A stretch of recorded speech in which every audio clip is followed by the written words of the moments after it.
Sudah menikah, seorang laki-laki punya anak satu, tinggal dengan ibu kandung saya. Niat saya ingin merawat ibu kandung saya, tapi kami bersama pergi pagi pulang petang. Ibu saya tinggal sendiri di rumah, selalu sedih karena kami tinggal. Anak kami titip ke penitipan. Bagaimana caranya bisa buat bahagia ibu? Apakah berdosa kami meninggalkan ibu sendiri di rumah? Hari Ahad kan libur. Hari Ahad ibu itu dibawa ke mall. Bawa ke mall. Di mall kan sekarang tetap buka. Saya dulu semua mall di Pekanbaru ini pernah saya bawa emak. Mall SKA, mall itu semua. Semua rumah-rumah makan ini dari mulai ujung enggak, yang arah ke Lipat Kain. Dari rumah makan Kampar tuh, Teratak Buluh, rumah makan Kampar yang udangnya besar-besar tuh. Nah, itu sampailah ke ujung Rumbai sana. Nah, itu semua rumah makan. Jadi setelah meninggal baru saya tahu manfaatnya. Dulu tak ada yang ngajar. Kalau duduk di tempat dia makan dulu, itu di rumah makan di Kampar tuh, duduk di situ dipesan makanan yang sama, hilang rindu kita. Nah, jadi yang punya emak, punya ayah sekarang, jangan hari ini, hari libur, ya. Bawa. Jadi tidak perlu tiap hari. Saya tiap hari pergi ke mana-mana, tapi hari Ahad tuh khususkan hari, termasuk sebelum meninggal. Meninggal hari Senin, hari Sabtu tuh kosong. Tanggal 16 Maret 2019 kosong. Hari itu kosong, tak ada handphone, stop. Jalan keliling makan ini segala macam. Hari Ahadnya saya pergi ke Madura. Ahad malam Senin, habis dia makan sahur karena dia puasa Senin, mandi bersih, sakit kepalanya, meninggal. Nah, jadi supaya kita tak menyesal, bawa dia keliling. Jadi saya membawa keliling itu awalnya pergi saya ke Malaysia ceramah, pergi ke mall. Sampai di mall ada di bawah haji itu, di situ saya lihat, maaf, orang Cina yang sudah tak berambut lagi saking tuanya, tak melekat lagi rambut itu saking tuanya. Banyak sekali. Saya tanya, loh, ini kenapa banyak orang-orang tua? Rupanya anak-anak orang Cina ini memberi makan orang tuanya di mall ramai-ramai. Karena bagi mereka orang tua ini hoki. Hanya hoki lah. Ya, orang tua ini kalau dibahagiakan dia, rezeki lancar. Nah, itu keyakinan mereka. Itu dalam hadis Nabi, ridallah fi ridal walidain. Kalau senang orang tuamu, mengalir rezekimu. Buat orang tuamu macam raja, rezekimu macam rezeki raja-raja. Bukan hadis Nabi, ada di grup WhatsApp. Senangkan hatinya, buli kain. Tak pernah saya pulang sekalipun tak membawa makanan. Jadi kalau saya ceramah di Dumai, pulang jam 2 malam, asal ada sate yang buka, berhenti. Sate balik, ketuk pintu, udah tidur, kasih makan dia. Tak pernah sekalipun pulang tak bawa makanan.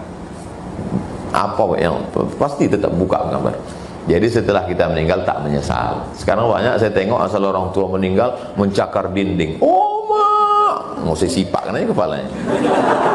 Lu waktu hidup tak ada kau kasih dia. Udah mati baru kau menangis. Saya kasih semua apa dia mau. Saya kasih rumah, saya kasih kendaraan, saya kasih supir. Kau bawa ini jalan-jalan selama seminggu, pergi keliling. Wah, pergi keliling. Begitupun menyesal juga. Apalagi lah tak sempat berbakti. Orang tua masih ada, senangkan dia. Kalau sudah tak ada, kirim dia doa, kirim dia kurban, daftarkan ke tabung wakaf umat. Saya mau tanya, apakah saya harus sholat istikharah untuk memilih pekerjaan? Kalau pilihannya antara haram dengan halal, tak ada istikharah. Antara makan gulai babi sama ayam goreng, udah istikharah, udah jelas haram. Yang istikharah ini sama-sama halal, tapi kita ragu mana maslahat pentingnya untuk akhirat kita, baru istikharah. Usolli sunnatal istikharah raka'ataini lillahi ta'ala. Barulah setelah itu apa yang condong ke hati itu. Begitu juga dengan masalah jodoh Pak Ustaz. Ya, kau mau nikah? Ya Pak Ustaz. Siapa calonnya? Aisyah sama Fatimah. Istikharah lah. Udah Pak Ustaz. Mana nampak? Dua-duanya nampak. Berarti belum putri istikharah lagi. Istikharah lagi sampai Allah berikan signal. Itu tentang istikharah. Ma khaba man istakhara wa ma nadima man istasyara. Tak akan sia-sia orang yang istikharah, tak akan menyesal orang yang mau mendengar pendapat orang lain. Bagaimana hukumnya kalau ada orang tua belum akikahkan anaknya sampai dewasa? Akikah itu hukumnya sunat muakkad, bukan wajib. Kalau sunat muakkad tidak terlaksana, maka orang tua tidak dihukumi meninggalkan kewajiban. Akikah itu dilaksanakan hari ke-7.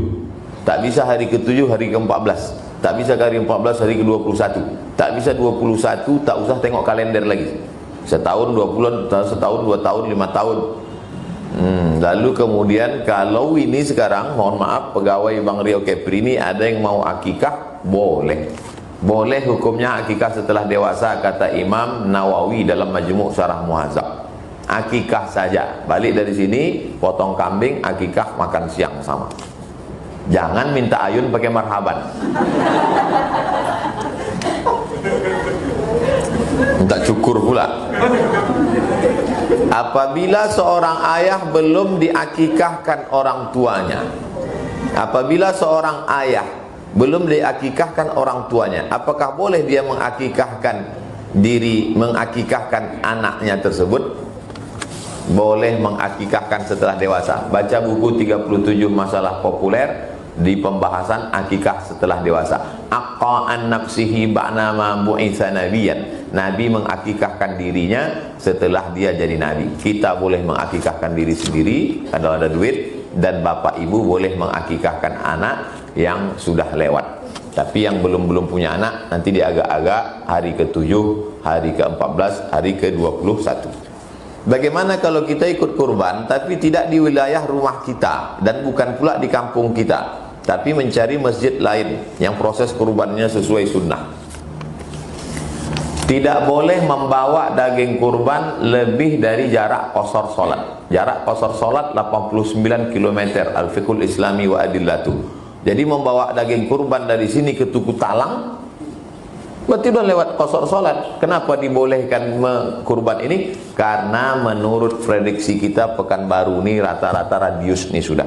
Karena saya sendiri menanya ke masjid tempat saya, Pak Ketua Masjid, sudah berapa sapi kita? Ada 2 ekor. Cukup itu. Karena udah bagi setengah kilo, 1 kilo cukup. Ketua masjidnya saya sendiri. Artinya komunikasi tetap dijaga. Yang mau mengalihkan kurbannya ke daerah lain, tanya ketua masjid. Pak Ketua Masjid, berapa kurban kita? Ada 1 sapi. Mohon izin Pak Ketua, saya tahun ini mau kurban untuk talang mama. Jangan talang mama sini. Tadi kata Ustaz Somad. Kalau Ustaz Somad, ya tak apa-apa. Kalau kebetulan dia ini viewer saya, tapi kalau hater saya, sesat dia tuh. Oleh sebab itu maka ini kurban komunikasi supaya kita tidak dituduh aliran sesat dan lain sebagainya. Ketika suami mau ke masjid biasanya memberi salam kepada istri, bahkan istri cium tangan suami. Riwayat ada menyebut bahwa pada zaman Rasulullah ketika mau ke masjid malah Nabi mencium pipi. Tidak bisa mengambil hukum dari satu hadis. Nabi mencium pipi, tapi kau tak sama macam Nabi.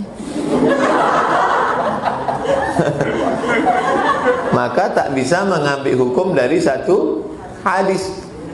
Kaifa nata'amal ma'as sunnah? Bagaimana berinteraksi dengan sunnah? Kitab Syekh Yusuf Al-Qaradawi, Al-Jam'u bainal ahadis. Tentukan satu tema, lalu kumpulkan banyak hadis, barulah diambil satu hukum. Tentang masalah menyentuh perempuan yang tak mahram setelah berwudu, menurut mazhab Syafi'i bersentuh kulit batal. Menurut mazhab Hanafi bersentuh kulit tak batal, karena makna lamastumun nisa bukan sentuh kulit. Maaf beribu maaf, maksudnya jima baru batal. Menurut mazhab Maliki bersentuh kalau tak bernafsu tak batal, tapi kalau nafsu batal. Saya tak menyalahkan Maliki. Kalau saya nyalahkan Maliki berarti saya nyalahkan guru saya. Semua guru saya di Maroko mazhabnya Maliki. Tapi saya tidak mengamalkan mazhab Maliki, saya mengamalkan mazhab Syafi'i.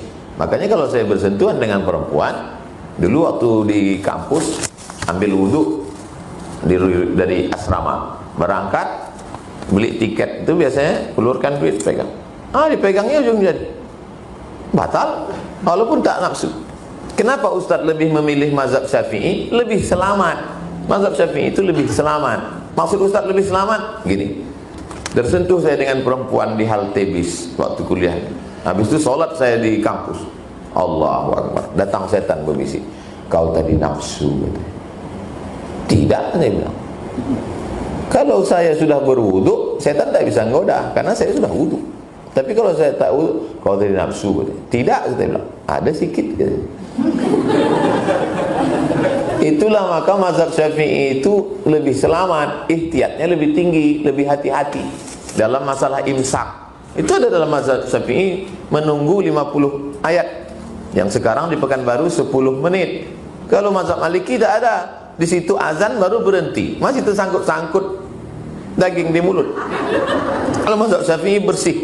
Jadi saya bukan pilih-pilih mazhab, tapi memang mazhab Syafi'i ini lebih aslam, lebih selamat. Walaupun Imam Malik itu guru Imam Syafi'i. Jadi tentang masalah ini saya pegang mazhab Syafi'i. Apalagi tempat kita ada air sungai Siak, apa air salah payah, wudu, sentuh sikit wudu.